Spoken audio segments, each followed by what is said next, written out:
God bless. This is Mark Anthony DiBello.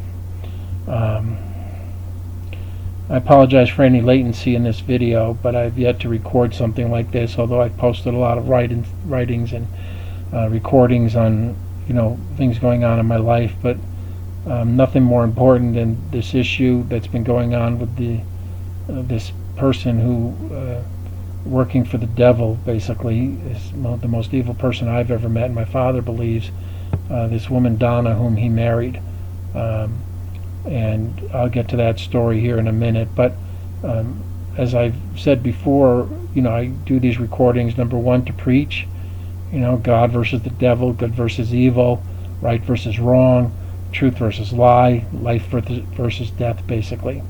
That's always number one, the number one reason I write and I post and I do presentations. Number two is to extend my life, record my life, document my life, the near eternal image. These things are going to outlast our lives, certainly mine. And I always hope and pray that it just in a way extends my life. Number three is to express myself, or in some cases defend myself. Get some interpersonal, human interaction, whether that's this sporadic good comment or the multitude of negative ones even. But primarily I think people are probably just indifferent, but either way, just to express myself. Fourth, I do it now basically for my dad, to give him a voice. He's been canceled out. He's been sort of cultishly captured and controlled by this person, this petitioner, this woman he's with, and he wants to have a voice and express himself and put out the truth and the facts of his life. So I'm always trying to do that also. Now, having said that, what's really going on here, because I have another court date coming up, and every time I get close to court, which could lead to imprisonment, and then for me I just believe death, because jail and is certainly torturous, and I've been there before, especially when you're falsely accused, or it's an injustice, and and there's things at stake, like my own dad's life. I mean, next to God above, my father means the world to me. I mean, I'm his eldest son. The commandment says, honor thy father and mother. I mean, it's my job to help defend his life and help save him the way he defended, and I'm sure in ways saved and brought me up. So it's just my godly, spiritual, and instinctual duty. So having said that, the story of my dad and now me, began. You saw perhaps this piece I did called The Promoter. My dad meets my mom. She worked for the phone company, was a beauty queen, and she married my dad when he was working at the radio station and TV station. They built a family of 8. I'm the eldest in just a short span of 10 years. My dad got into publishing, became a multimillionaire. He was well respected in the community, multiple businesses, tight-knit family, no criminal record, had a sharp mind, intelligent, creative, charismatic, comedic, generous, loving, and life was good. Then October 17th, 1982, my mom dies. Now, this dark cloud of evil came over everybody in our family, especially my dad and me, but me with drugs and alcohol. But thank God, after about a 10-year period of what I call slow suicide, I've been clean and sober for basically 32 years. Thank God. My dad, now, his dependency, his codependency, his weakness, the way the devil attacked him was through an interpersonal relationship. My dad is, always liked people. He's a people person. Whether it's the physicality of being with a woman, or to heal the loneliness, or like me, we're both quote unquote mama's boys, basically. My dad got involved with this woman, which I warned him about because I could just sense her evil presence. A short time after my mom died, she wanted to meet the quote unquote, she said, the wealthy widower. My dad says she deceptively gained access to his office, and then in psychological terms, in the matters of abuse, they call it love bombing. It's sort of this fake type of love, and you just, throw yourself on somebody, and it's not untypical when there's a man who's, widowed, and this person is 21 years his junior. I'm not against the difference in age, but it's just quite prototypically what they call a gold digger or a money grabber, or even in the Bible the word whore is used, or I say whorish, or somebody who prostitutes himself just to take advantage of a man. And in this case, the one she knew was the quote-unquote wealthy widower. So she goes in and meets my dad under false pretenses, according to him, which I kind of suspected. And while she's married, this person, Donna, my dad has recounted this to me and told me he had evidence. Donna takes out, she's married now to her husband, and having these meetings over at my father's office, she takes out an inordinate amount of life insurance policies. The insurance agent even questioned her about it, like, you're a young couple, why do you need such extra policies? It's not illegal, but it was done. Sure enough, couple months after this woman meets my dad, she's in the kitchen with her husband, who's a gun expert. Okay, according to my father, he either owned 2 rifles and 1 pistol, or 1 pistol and 2 rifles. Something happens in the kitchen, and this man is shot to death. Either, they call it an accident, or they call it a suicide, but my dad is convinced that it was murder. Not only because of the evidence, although it never came to fruition, or that came to judgment, Donna, admitted it to my dad, that she killed her husband to clear a path to get to him. Also, according to my dad, and of course collect the money, and also according to my dad, her and her sister threw a man out a 9th-story window in California. Now, I've never met this sister, but my dad says she's just as evil as this Donna. And I don't discount it. I've seen the murderous spirit in this person, Donna. So my dad said he has evidence of this, and Donna keeps disposing of it, but also confesses it to him and mocks him with it, threatens him with that fact that she did kill 2 guys. Now, my first murderous encounter with her was after they got married, which I told my dad completely was, he was going to ruin his life, and now he sees it. And then later you'll hear me use this analogy about being a drug dealer or a drug addict, because basically, and I'll tell you about this, murderous situation I had with this woman, is, he's essentially a drug addict, although he recognizes now he's codependent on her. And that, he's lost basically everything because of his relationship with her. Her dependency, his was for, love, or what he thought was love, or loneliness, or physicality, or just somebody to talk to, or just interact, whatever. Hers is obviously money. And then it also turns out, in her form of abuse, control and empowerment to the point of overpowering somebody, and it's called perspecticide, because there's also this component of brainwashing, where it's not Alzheimer's, but it's like what happens to a POW or somebody in a cult. Your brain is emptied and is completely filled with the dependency and the input from the leader, or the cult leader, or the abuser, the manipulator. Usually it's financial abuse, but it's also could be tied to, like in my father's case, emotional abuse, even physical abuse, and just, all the sorts of, ungodly evils. So, having said that, my father, being a codependent, now recognizes, and he's trying to be healed of, and he's trying not to interact with her so much. But her job, or her MO or modus operandi, is to, keep power over him, to keep manipulating him, keep him under control, so she can keep getting the rest of his finances. Have somebody to bully, have somebody to harass, have somebody to enslave and own. Okay, so she can, meet her nefarious goals, which again is quite obvious it's money, because if you look at those 5 things that I categorically mentioned about my dad, he was, wealthy, multimillionaire, multiple residences, had his office, his house, multiple automobiles. He's lost all of those. Now, He doesn't even own a car. She controls the car, won't let him drive. She won't let him have keys to a house. He sold the house. She wanted it sold. She buys one where her name is on the deed with her daughter, my father, and no other family members are even on a home that she owns.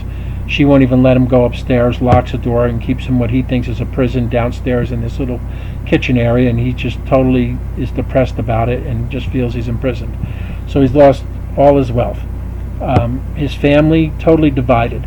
Either she's cultishly misled some of them, or they're afraid or terrified of her because she's threatening them and they might face, harassment or imprisonment like I've had to face, and I'll get to that story and what's going on again now. The third part is his business legacy. All his businesses are gone. Any positive thing on the internet about any of his businesses is posted, by me. Anything else has to do with her is negative. That leads to a business he had, a bingo hall, where she was his wife and secretary, and all the people that were involved were found somehow culpable or responsible legally and suffered, except for her. So my dad even had now a felony on his record, okay, which he never had before under her watch, okay. So the family's divided. He's lost his fortune. He's lost his business legacy. He now has his criminal record. And lastly is his mind, okay. He suffers from deep depression. He doesn't have Alzheimer's, but she negatively reinforced that in him and told others to for at least a decade as a way to distract and to control. He has, she tells him now that he has dementia, although it's a form of dementia brought on by abuse through this perspecticide, and she's constantly telling him now that he's senile.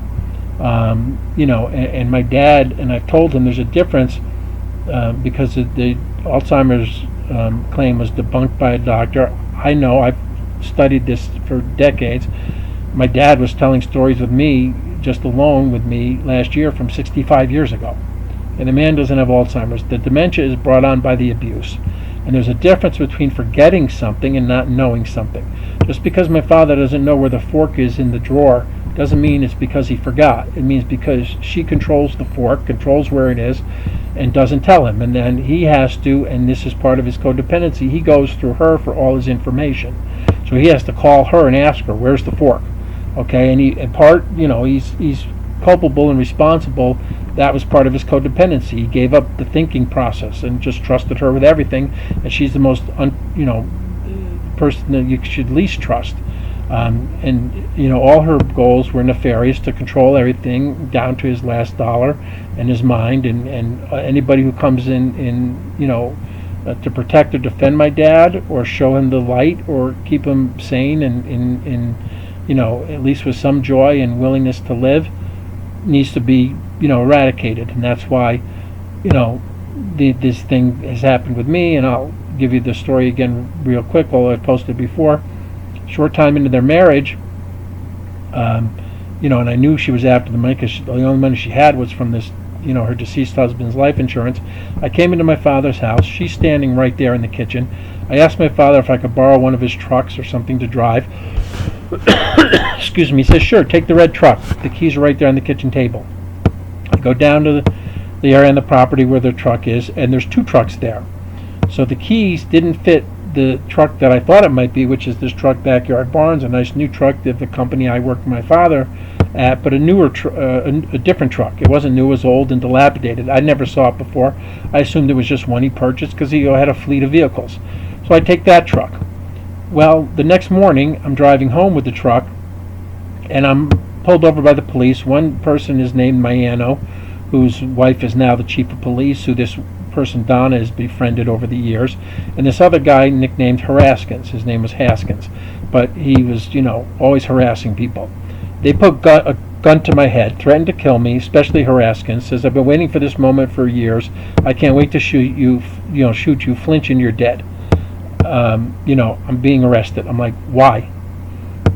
He said, and this guy is just a total, he was later dismissed from the force for being, doing all sorts of illegal and illicit things.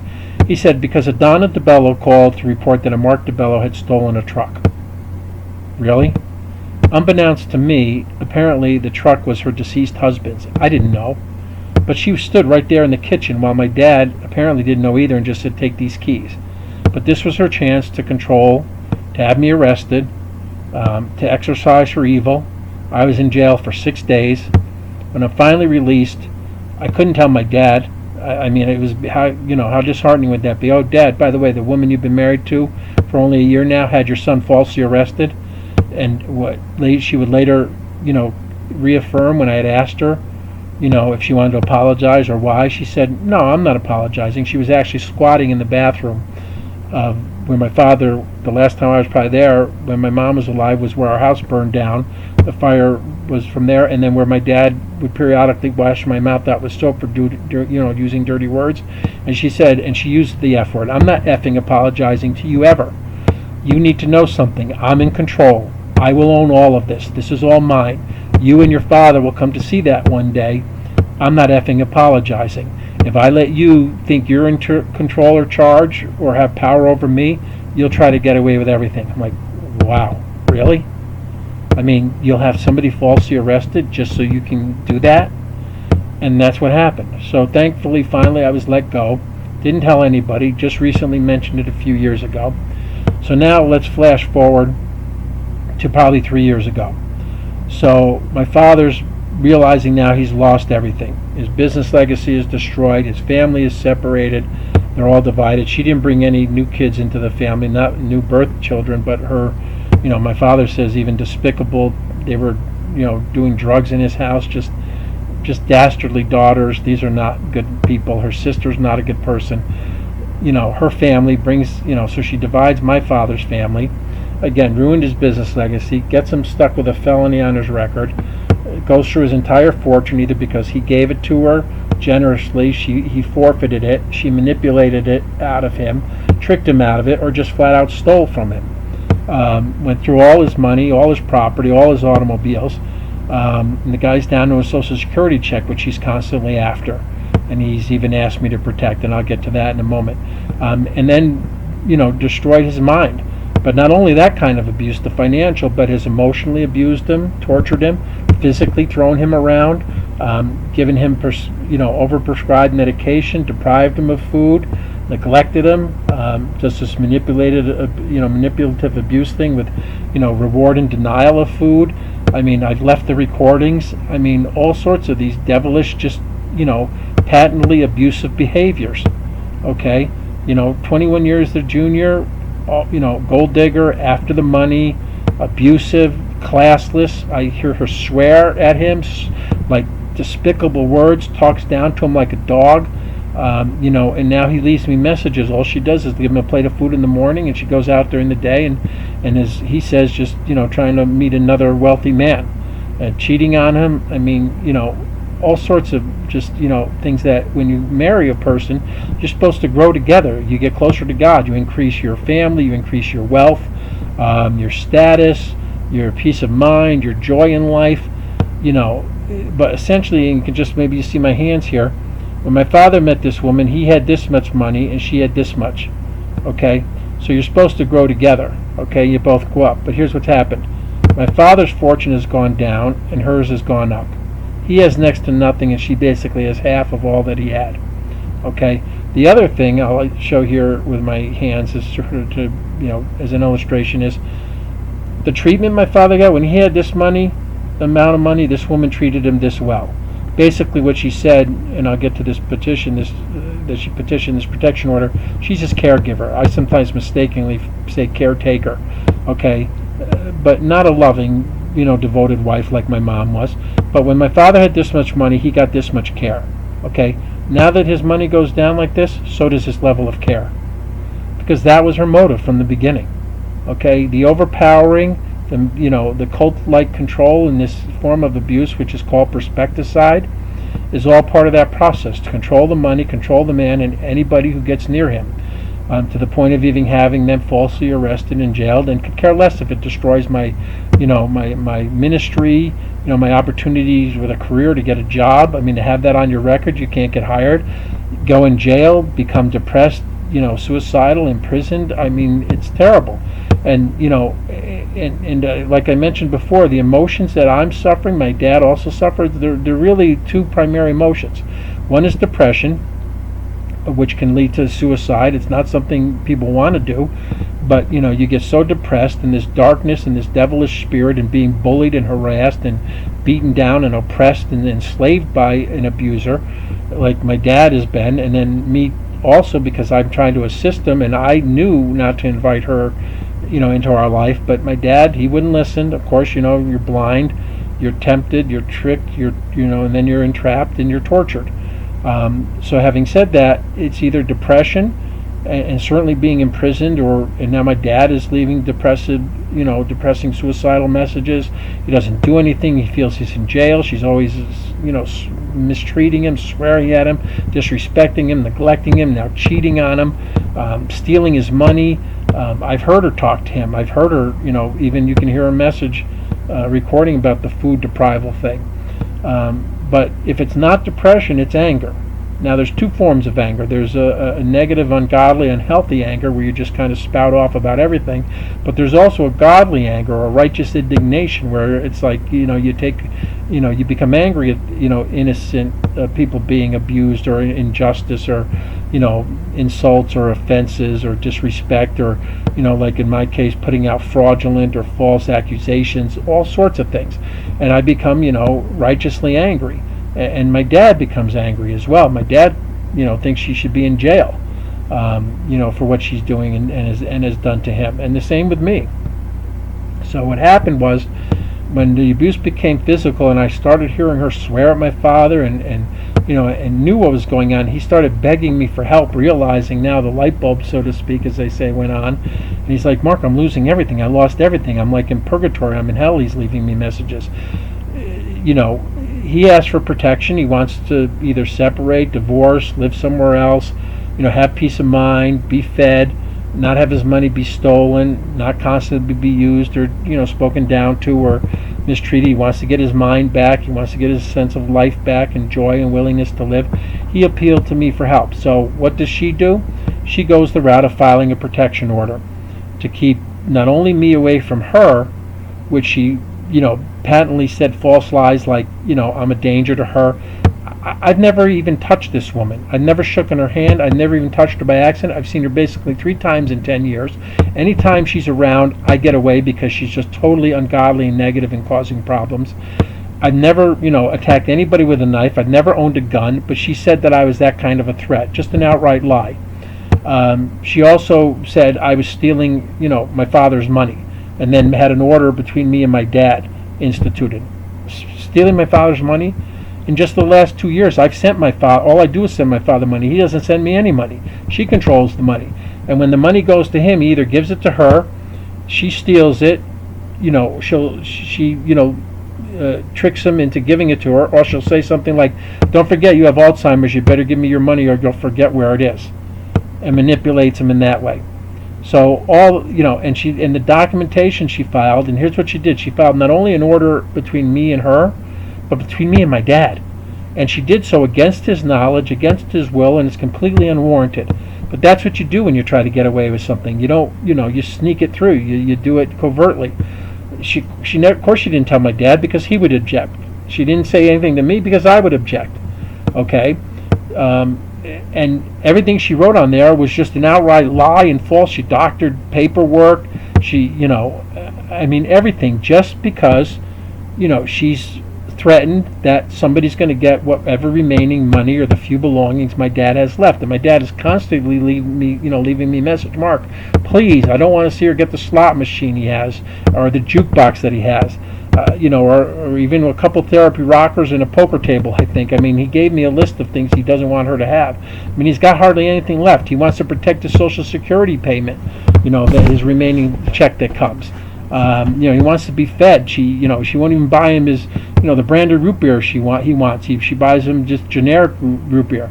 Like a dog in the morning, she leaves him a plate, goes out on vacation, does what she wants all day long, and leaves the guy there helpless. He's leaving me countless messages. Mark, please help me, save me, rescue me. I need your help. I need your protection. She's hitting me. She's hurting me. She's prescribing, or giving, not even prescribing, just giving him drugs that have no use, just over-medicating him, depriving him of food. Her daughter is a physician's assistant. She gives my father medication. She's not licensed to do that. He's afraid he's even being poisoned. So he cries out and begs for me to help. So what does she do? She goes to the court to some judge. She was either, I know she went to school with at a place called Emma Willard, so there's a conflict of interest, but nobody seemed to care about that. Somebody she befriended the chief of police, that guy, this guy Miano, her husband, his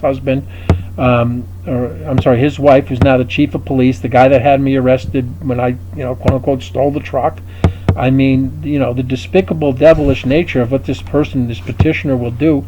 So again, doesn't tell anybody. So unbeknownst to me, there's this, protection, order, restraining order between me and my dad. And he's leaving me messages, in the hundreds. Why aren't you talking to me, son? What's happening? Why, what's going on? I miss you. I love you. I need you to save me. She's going to kill me. I mean, I've left countless messages. So he's left me countless messages, and I've left this evidence online.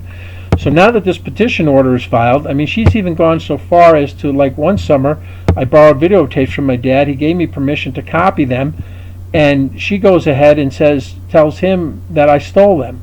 It says, accuse Mark of theft. Tell him you're going to arrest him. That's what I'm going to do. I'm going to have him arrested for stealing videotapes. That's not what happened. So she forces my father to say that, or she's going to beat him up, or she's going to deny him food. Then, after I start the process of getting videotapes back, he calls me up and leaves a message, and you can hear this. He says, I'm going to sell your grave plot for $875, the one next to your mom. You can get buried somewhere else. She told him to do that. Do you believe that? And here's how much she controls his mind and his life. But who thinks to say that to somebody's eldest son? You can't be buried next to your deceased mother. I'm going to sell the plot for $875, which I think coincidentally, or not so coincidentally, is about the pay for her, car rental. So that's what I had to endure through 2 summers. And then last summer, my dad calls me up, the recording's online, begging me to help him with his money, take him to a divorce attorney, or at least help him separate from her, take him to the racetrack, take him to dinner, help him so she's not stealing his money anymore, as I mentioned. And I go do all that, and the next thing you know, I'm being arrested because I didn't know of any protection order between me and my dad. It's not written anywhere between me and my dad. Nobody told me. I never got to defend myself in court because of a myriad of reasons, one of which primarily this female judge calls and leaves a message, and the transcription says it's from Brunswick.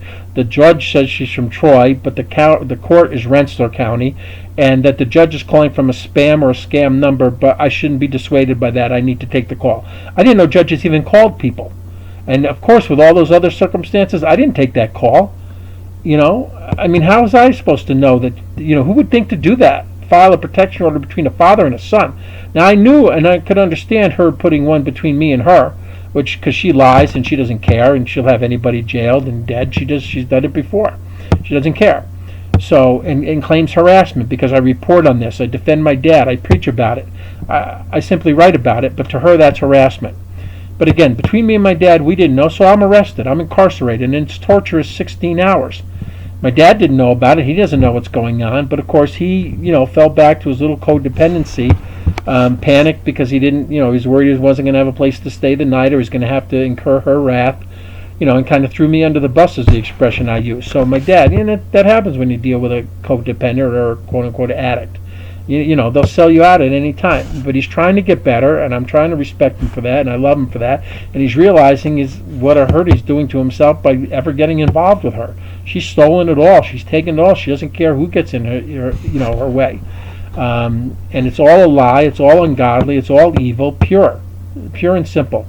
So again, now I have to battle this corrupt court system. You see this going on in politics today. They talk about what's going on in the court systems. The falsely accused, those who are being imprisoned for doing nothing, things to that effect. So, I'm simply trying to help my dad stay alive. I get his messages. I mean, think about it. His birthday's passed, my birthday, Christmas, New Year's, Father's Day, and I can't freely or legally talk to my own father. I can't even have really a third-party communication with him, or I'm going to be threatened to be thrown in jail. Now I have to appear in court again about this? I mean, my motion, I try to do something with the court system, it doesn't get heard. My paperwork, the lawyers tell me, the envelope came unopened. The one court tells me, no, we didn't get it, you got to file it on Tuesday. That person, I file it on Tuesday, say, no, you got to file it on Wednesday. I call on Wednesday, no, you got to file it on Thursday. It's always something. She snaps her fingers, and whatever she says gets done, gets done. Me, all I get is evil. Spiritual, pure, demonic evil. From the justice system, from the clerks, I'm either misinformed, disbelieved, or just given the runaround, or, like I said, one of the lawyers, he told me, you got to write everything out on 30 pages and send it to me. I read it on 30 pages, I send it to him. He says, I got an envelope, but there was nothing in it. Really? The Postal Service is now just taking out my documentation? I mean, it's always something, just pure evil. So again, I don't doubt that the devil, through this woman, wants to see me jailed, wants to see me kill myself, wants to see me in prison, which would also be a death penalty for my dad. He'll die of further abuse and loneliness and depression. He's already also suicidal because of the torment and torture she's putting him through. And anybody affiliated with her family, even his own daughters, my father's own daughters, and even perhaps sons. I mean, any family members, friends. I mean, who can't see the bottom line of what's happened to this poor man's life under, since before when he was with my mom, as compared to, what he's suffering from with the person he's with now. And the same thing in my own life. I mean, whether it's my depression or anger, I can't concentrate, I can't focus on work, I can't be productive, I'm losing out. I send my dad money, she takes it, and then claims I'm stealing from him. Really? Stealing from him? All I do is send him money. I mean, it's just totally a lie. Anything that Lucifer could do with a person, he's done with this woman. And my father, again, he thinks she's, a murderer who belongs in jail, and his words are always, the pig whore bitch, anytime he leaves me a message, and that's just basically what she is. Now I always try to turn the other cheek, so, but, what am I supposed to do anymore? I can't let my father be victimized, and I have to stand up for myself and stand up for what's right. So prayerfully, the corrupt court system will finally hear me out and see it my way, and her lies and her evil, and all that she's doing to hurt and use and abuse and destroy people. My dad, me, anybody who's tries to even help or side with me, although there's probably nobody who does. I mean, maybe I get an encouragement on Facebook from periodically, but it's it's infuriating in a righteous, angry way, and it's also really depressing and debilitating and deadly to me and to my poor dad. So I simply wanted to state what's going on. I don't know what's going to happen in court. I can only pray for freedom and liberty for my dad and I, and that evil does not emerge victorious, and that the truth of this despicable, devilish Donna is told, and my dad and I can have some peace and some joy and some love and some life, because that's what God is about and who God is, and that we that the devil doesn't win. So anyway, God bless. This is Mark Anthony DiBello.